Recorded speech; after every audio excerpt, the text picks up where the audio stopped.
안녕하세요. 빛의 아이 세미나에 참여하시는 여러분들을 환영합니다.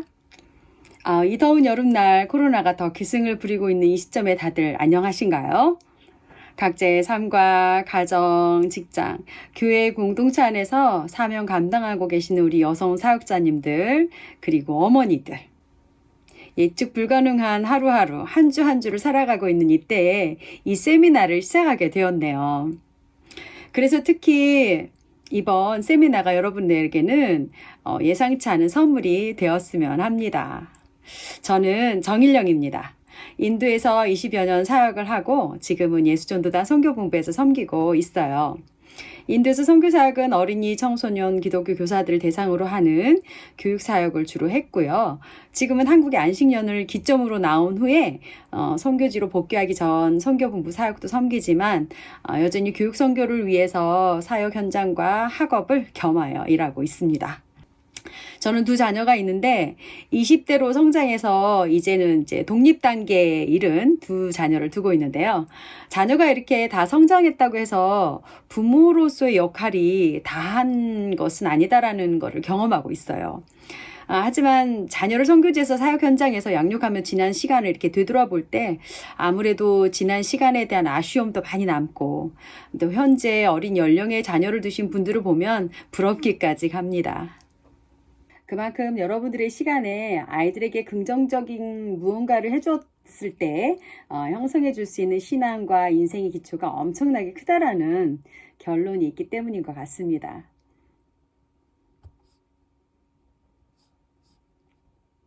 그래서 이번 세미나는 특히 학령기 전 자녀를 두신 분들을 대상으로 준비했는데요.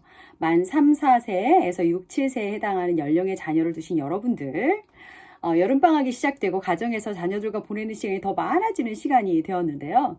여러분에게 진짜 성경적 자녀 양육을 실천할 수 있는 도전의 시기가 아닌가 싶습니다. 한두 달 전에 우연히 엄마들 몇 명이 아이들을 어린이집에 넣어놓고 카페에 만나서 이야기를 나누는 자리에 잠깐 낀 적이 있었어요.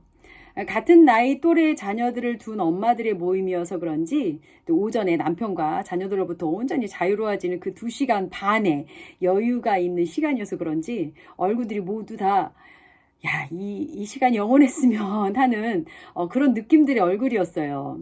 냉커피와 달달한 케이크를 앞에 둔 엄마들은 정말이지 행복해 보이더라고요. 그러면서 나누는 말이 그러는 거예요. 이제 여름이 오면 이것도 불가능해지지? 그래, 맞아. 막 이러면서 맞장구를 치고 있더라고요. 이것이 일반적인 엄마들의 평소 현실 수다겠죠?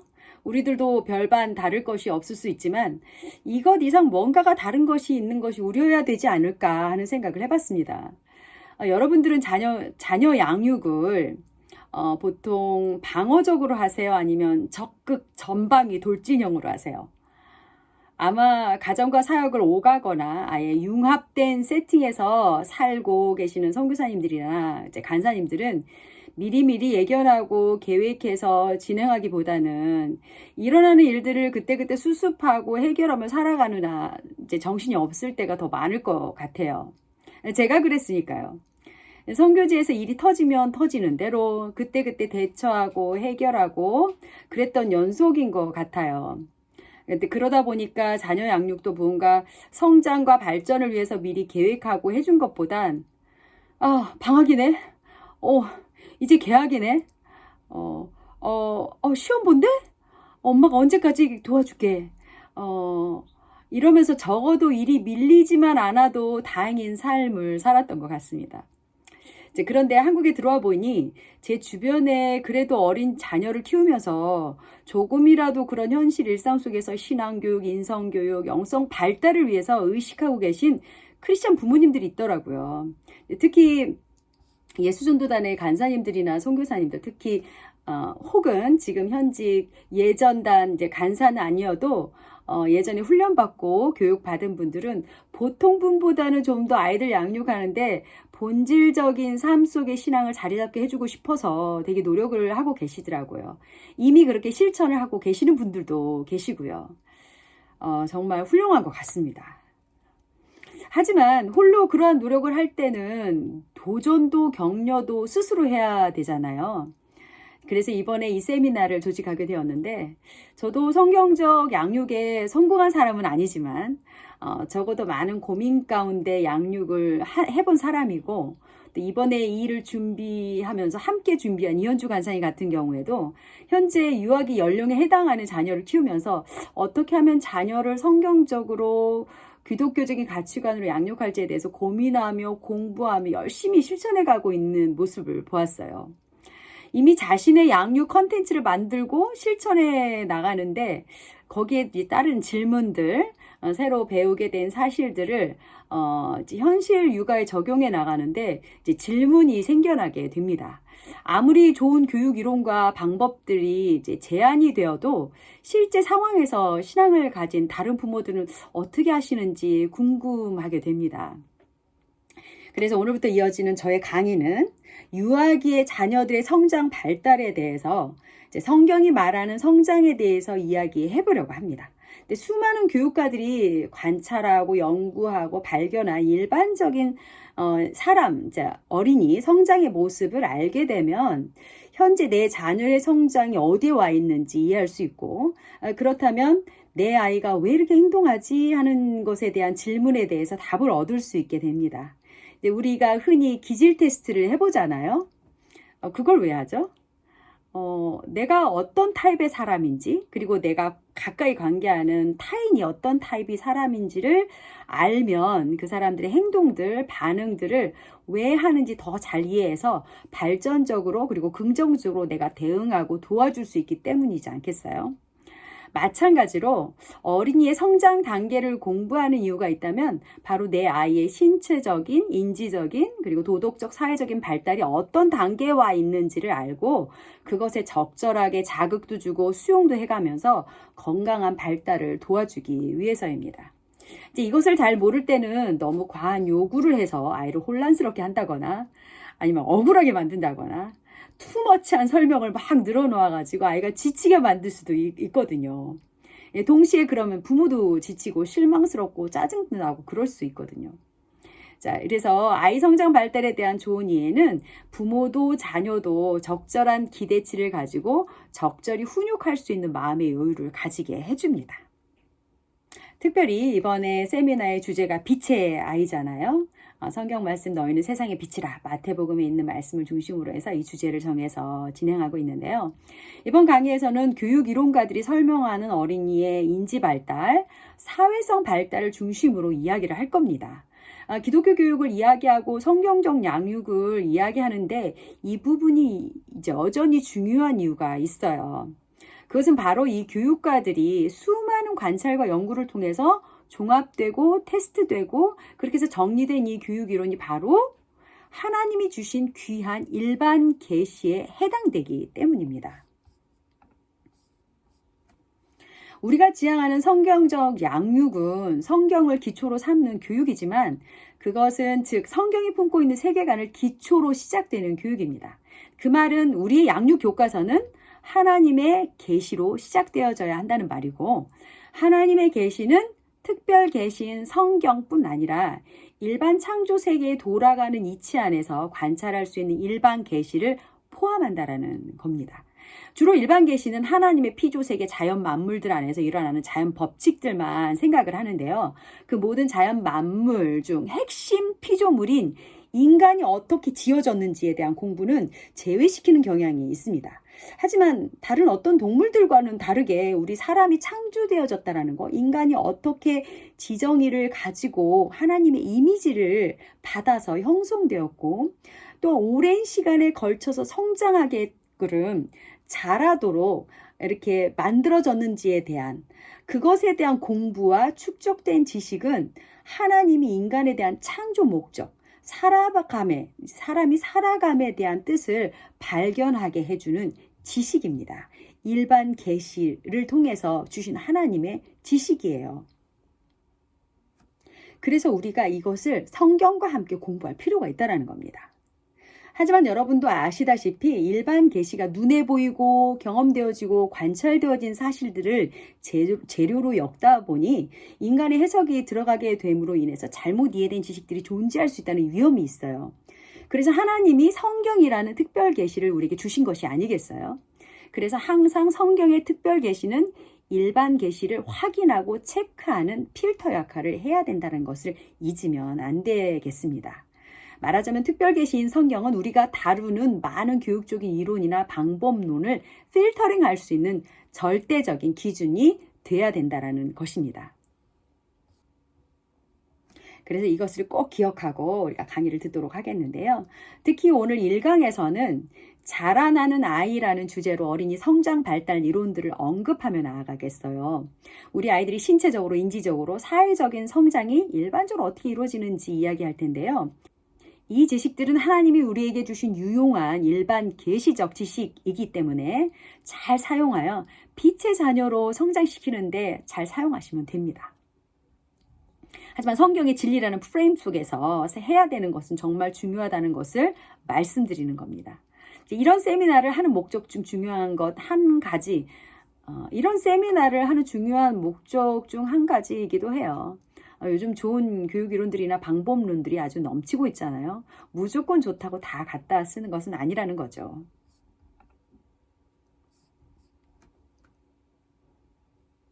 자, 이제 인간 발달 이론에 대해서 설명드리기 시작하겠습니다.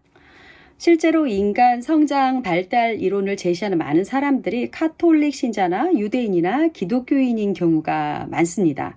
대표적인 이론가들로 이 네 사람을 꼽을 수 있는데요. 피아제, 에릭슨, 파울러 같은 기독교 배경을 가진 사람들, 콜버그는 유대교 배경을 가진 유대인이에요. 특히 파울러는 일반 신앙 발달에 대해서 연구를 하지만 기독교적 영성 발달에 대해서도 이야기합니다. 이분이 다시 인간의 성숙과 그리스도인의 성숙이라는 책을 쓰면서 그리스도인의 성숙은 인간의 성숙과 다르지 않다라고 말을 합니다. 이렇게 발달 이론가들은 많은 부분 기독교적 세계관에서 사람이 성장하는 관점을 관찰하고 해석해서 교육을 담당하는 교사들과 부모들에게 유용한 지식을 제공합니다. 그래서 여러분들이 오늘 강의를 들으실 때 꼭 가져야 할 중요한 관점이 두 가지가 있습니다. 첫째는 우리를 창조하신 하나님이 이 모든 지식의 마스터 마인드이시다라는 것. 둘째는 그 창조주 하나님이 설계하고 만들어주신 우리 인간은, 즉 우리 자녀들은 이마고데라고 해서 우리가 하나님의 형상을 보유하고 있다라는 거예요. 그래서 그 하나님의 형상 보유자로서 존재론적인 가치를 가진다라는 것입니다. 그러니까 인간의 존엄성이 시작되는 이 이마고데라는 말은 하나님이 우리를 사랑하셔서 모든 것을 주시고 또 복 주시기를 원하시기 때문에 인간은 절대 수단이 될 수 없다라는 사실입니다. 이 부분에 대해서는 2강에서 다시 더 언급하겠지만 사람들은 주로 인간 성장 발달 이론을 공부하면서 하나님을 쏙 빼버려요. 그래서 인간이 주체가 되어버려서 인본주의적인 방향으로 이것을 사용해요. 이 이론들을 사용하고 그 방향으로 흘러가기가 쉽습니다. 주로 세상 교육기관에서는 이 공부가 인본주의적인 방향으로 흘러가 버려서 인간의 존엄성을 하나님의 형상에서 찾는 게 아니라 인간 발달이 와 알고 보니까 어메이징하네 하면서 이 어메이징한 인간 발달 그 인간 자체를 강조를 해요. 인간의 그 가지고 있는 그 능력들. 어떻게 그렇게 복잡 다양한 인지적 발달을 거듭하면서 발달하는지 거기에 대해서 감탄을 하죠. 그래서 그 인지적인 특별함을 더 발달시켜서 세상에서 성공할 수 있을지에 대해서 초점을 맞추고 있죠. 하지만 기독교적 관점으로 시작하는 우리의 이 공부는 그렇게 성장하는 우리를 만드시고 오늘도 그 성장 가운데 도우시는 하나님을 감탄해야 하고 또 우리 안에 두시는 하나님의 형상이 우리와 우리 자녀들의 존재적인 가치를 가득 부여한다는 것을 기억해야 합니다. 자, 이제 시작해 볼까요? 먼저 인간 성장 발달 단계 이론을 구축한 피아제로 시작을 해보려고 합니다. 피아제는 인지적인 인간 성장 발달 단계를 4단계로 나누어서 설명을 했어요. 그리고 이 인지적인 발달이 인성, 사회성 발달에, 그 다음에 도덕성 발달에, 심지어는 신앙 발달에 그대로 영향을 주고 반영이 된다라고 말하고 이어서 수많은 이론가들이 여기에 대해서 이론을 발표할 때 이 피아제 이론을 근거해서 거기서부터 시작해서 이론들을 발달시킵니다. 이번에 인간 성장 발달의 모든 단계를 이번에 다루지는 않고 주로 영아기, 유아기 연령대에 어떤 발달들이 이루어지는지를 이야기를 해보려고 합니다. 이번에 참석하시는 선교사님들하고 간사님들의 자녀들이 주로 이제 어린 연령의 자녀대가 있는 것을 보면서 일단 기본적으로 영아기를 시작으로 해서 유아기까지 가야겠다. 그래서 유아기, 특별히 더 초점을 유아기에 맞춰서 그 유아기 아이들, 그러니까 유치원 연령의 자녀들을 어떻게 신앙 교육하는 데 도움이 될 수 있을지 실천 방향으로 나가겠는데요. 그래서 영아기 발달부터 시작해서 설명을 드리도록 하겠습니다. 자, 피아제는 이렇게 4단계 발달 단계를 이야기를 할 때 먼저 첫째 감각운동기 0세에서 2세를 영아기라고 말하고 그 단계를 감각운동기라고 이름 짓습니다. 그리고 그 다음 2살에서 6, 7살 유치원에 가는 그 나이 연령의 아이를 유아기의 연령의 아이들 전조작기 단계라고 이야기를 합니다. 그리고 그 다음에 초등학교 들어가서 초등학생 나이 정도의 학년기 아동들은 구체적 조작기, 그리고 그 이상 청소년기 이상을 형식적 조작기라고 하는데요. 먼저 앞에 부분을 설명드리고 나중에 시간이 있으면 구체적 조작기나 형식적 조작기도 설명드리는 기회를 가지도록 할게요. 먼저 영아기 때 발달 단계의 특징에 대해서 말씀드리도록 하겠습니다. 0세에서 2세, 영아라고 말하는 0세에서 2세의 아이들은 보고 듣고 맛보고 하면서 인지가 발달된다라고 피아제는 얘기를 합니다.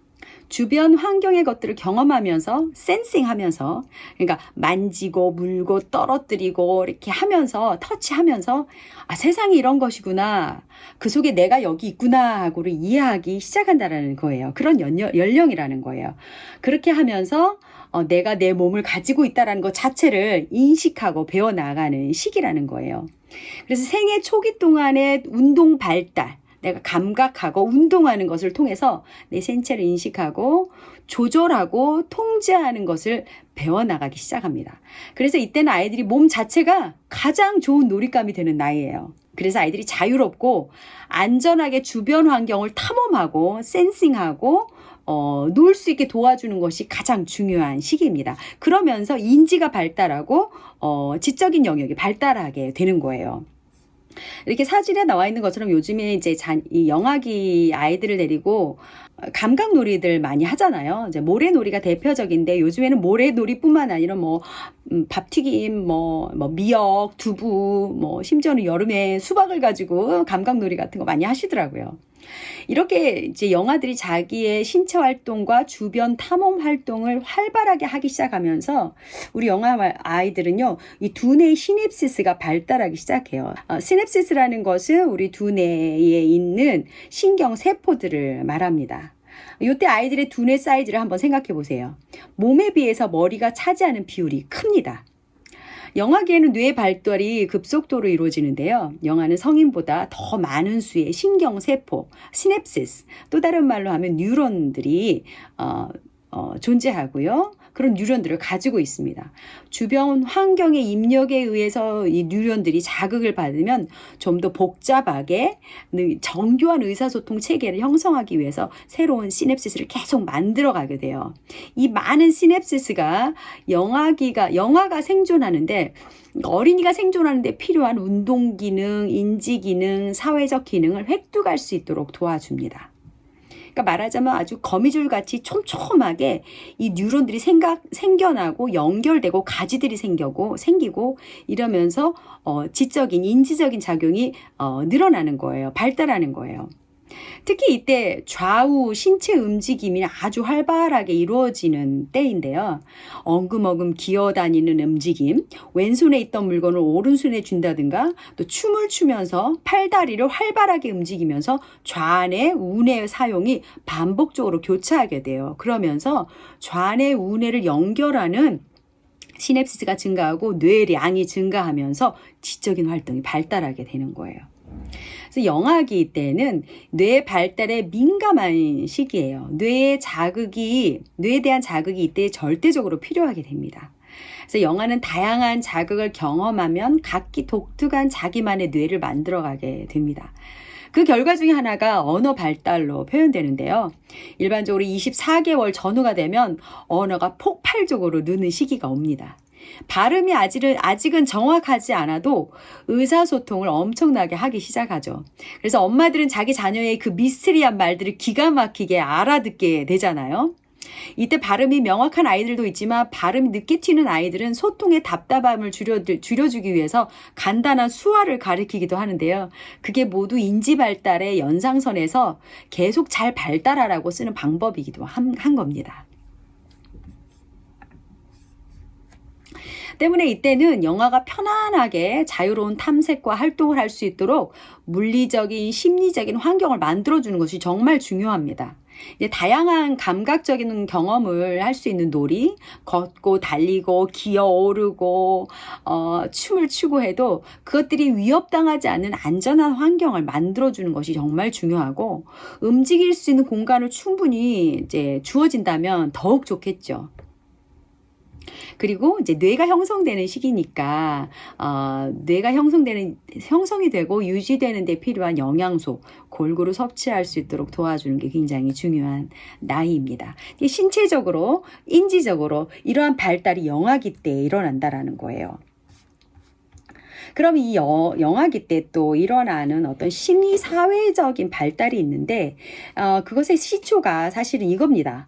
아이가 6개월에서 빠르면 6개월에서 1년 사이에 대상 영속성이라는 것을 취득하게 돼요. 배우게 돼요. 이 2세 이전에, 그러니까 1살 정도에 특별히 형성되는 것인데요. 초기 영아 때하고 다르게 이제 후기 영아 때는 이제 물건이 보이지 않아도 그 자리에 이 물건이 있어야 되는데 하는 지각이 발달하게 됩니다. 이거 굉장히 중요한 개념이에요. 엄마가 거기에 내 눈에 보이지 않아도 엄마가 있어 라고 알게 되는 개념이에요. 그래서 영아기 때 취득되어져야 하는 정말 중요한 개념이기 때문에 이것이 어떤 것인지 먼저 이해하고 넘어가도록 하면 좋겠습니다. 잠깐 이것을 설명해 주는 비디오를 보고 넘어가도록 하겠습니다. 엄마 아빠가 안 보여도 이제 덜 운다고요? 그럼 어쩌면 아이가 안 보이는 물건을 찾는 것도 보셨겠군요. 1살 정도 되면 보이지 않아도 물체가 여전히 존재한다는 개념을 대부분 이해합니다. 게임을 통해 이러한 개념을 발달시킬 수 있어요. 여기 1살 배기의 알렉산드라가 아빠와 숨바꼭질하고 있어요. 알렉산드라가 좋아하는 장난감을 수건 밑에 숨깁니다. 그리고 장난감이 어디로 갔는지 물어보는 거죠. 이 나이 때는 수건을 가렸다 해도 장난감이 완전히 사라지지 않는다는 걸 알아요. 그래서 알레산드라가 장난감을 손가락으로 가리킬 수 있는 거죠. 이런 게임은 엄마 아빠가 보이지 않더라도 영원히 사라진 게 아니란 걸 알게 합니다. 숨바꼭질 게임을 통해 물체가 보이지 않아도 여전히 존재한다는 대상 영속성의 개념을 가르쳐 보세요. 대상 영속성에 대해서 여러분 이해가 어떻게 가시나요? 영아기 때 꼭 이루어져야 하는 발달이에요. 기초적으로 영아기 때 또 취득되어져야 하는 게 안정감인데, 이 안정감은 어디에서 오는지에 대해서 에릭슨이라는 이론가가 이야기를 합니다. 아이가 신체적으로 인지적으로 성장하면서 삶 속에서 위기와 갈등의 상황을 맞닥뜨리게 된다고 해요. 도전이 있을 때마다 성장이 이루어지는데, 도전에 대처하고 적응하는 과정을 겪으면서 그 도전을 성공적으로 오버컴을 하게 되면 강점들을 얻게 된다고 합니다. 그것들이 우리의 삶에서 매우 중요하지만 타고나는 것은 아니기 때문에 매 순간 위기를 잘 넘기려는 노력이 필요한 것이죠. 그래서 초기 영아기 때에는 신뢰감과 자율성을 얻게 되는 시기라고 에릭슨을 말을 합니다. 예를 들어서 만 1세 전후로 빠르면 6개월에 대상 영속성을 터득하는 것이 성장의 과업이라고 에릭슨을 말을 합니다. 엄마가 이젠 눈에 안 보여도 집에 있다는 것을 알게 된 거죠. 그래서 눈앞에 엄마가 없어도 혼자서 잘 놉니다. 하지만 뭔가 잘 안 되면 엄마를 부르죠. 만약에 기저귀가 젖었어요. 불편하면 웁니다. 만약에 앉아서 놀다가 잘못 건들건들하다 뻥 넘어져서 머리를 꽈당해요. 그럼 웁니다. 엄마를 부르는 거죠. 그럼 엄마가 다시 눈앞에 달려와요. 나타나죠. 아이들은 그래서 엄마가 눈앞에 없어도 엄마가 있고 내가 부르면 엄마가 온다라는 것을 알게 돼요. 대상 영속성이 터득된 거니까. 그런데 이 대상 영속성을 터득한 후에 아무리 엄마가 필요할 때 불러도 엄마가 안 나타나요. 있어야 하는 보호자가 나타나지 않아요. 그리고 그것이 반복이 돼요. 그럼 아이의 신뢰감이 깨지기 시작하는 거예요. 불안해하는 거죠. 그래서 이때는 이 영아기 때의 나이에는 자녀 곁에 엄마나 보호자가 자리 지킴이를 해줘야 하는 때입니다. 자, 항상 눈에 보이게 있어야 한다는 건 아니죠. 하지만 필요할 때 바로바로 나타나주고 필요를 그때그때 채워주는 것이, 충족시켜주는 것이 있을 때 아이는 세상에 대해서, 사람에 대해서 신뢰를 가지게 된다는 겁니다. 그래서 내가 사는 세상이 안전한 곳이구나, 신뢰할 만한 곳이구나 라는 것을 느끼면서 신뢰감을 갖는다라는 거예요. 그리고 이때는 또한 자율성을 경험해야 하는 나이입니다. 자신의 몸을 자유스럽게 움직이고 그럴 때마다 환호와 칭찬, 미소와 따뜻한 터치로 이렇게 격려해줘야 하는 거예요. 단 안전과 직결된 상황에 대해서는 자유롭게 놔두면 안 되겠죠. 근데 다행인 것은 이때 아이들에게는 도덕성, 즉 옳고 그름을 이해하기 전 단계이기 때문에 이 행동이 좋은 행동, 나쁜 행동으로 구분되어지고 인식되어지는 것이 아니라 이것은 오케이, 이것은 not okay로 구분되어져서 인식이 되어지는 시기예요. 그래서 만약에 이제 안전하고 직결된 상황에서는 좀 제한을 해야 되겠죠. 하지만 그러지 않을 때에는 아이들이 자유롭게 탐험하고 경험할 수 있도록 환경을 제공해 줘야 된다라는 거죠. 자, 그래서 0세에서 2세에 해당하는 영아들은 감각적인 활동과 움직임, 몸 운동을 통해서 자기의 존재 자체를 확인하고 자기 신체를 확인하고 주변을 확인하고 탐험하고 경험하는 시기다라고 말씀드렸습니다. 그리고 그것이 안전하게 이루어질 때, 충족되어질 때 신뢰감이 자라고 또한 자율감을 느낄 수 있는 그런 나이대다라고 말씀드렸습니다.